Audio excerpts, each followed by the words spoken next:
In the shadow of a crumbling Roman Empire rose a man feared by kings and remembered by history as the Scourge of God. His name was Attila, a leader who commanded not through titles or thrones, but through terror, courage, and unyielding will. He united the savage tribes of the steppes and rode across continents, leaving behind a legend written in fire and blood.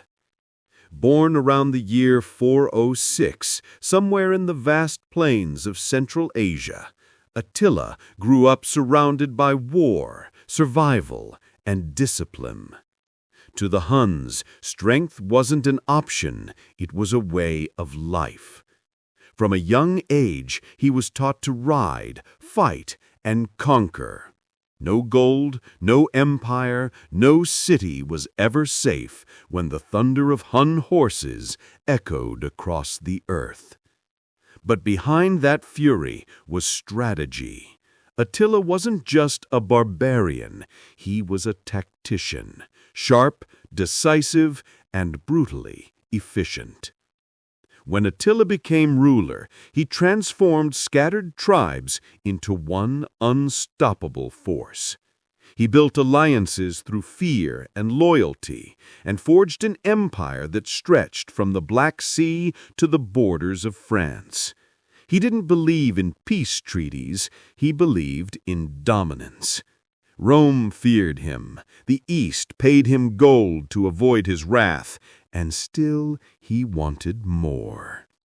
In 452 A.D., Attila led his armies into Italy, burning cities, crushing legions, and leaving the mighty Roman Empire trembling. The man they once called a barbarian became a symbol of power no empire could tame.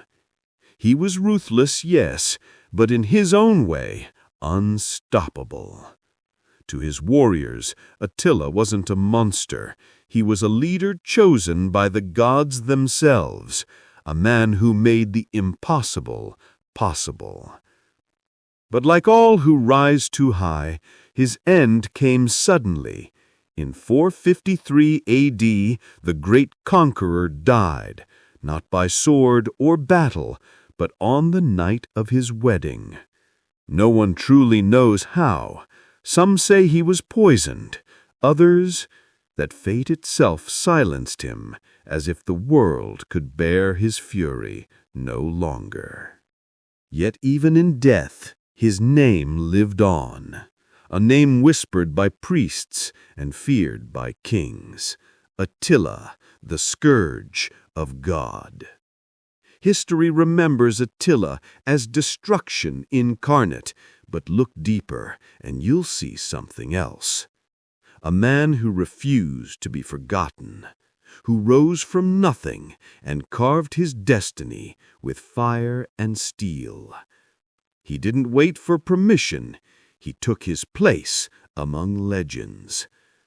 So remember this, you don't need a crown to rule. You just need the courage to chase your vision and the strength to make the world remember your name.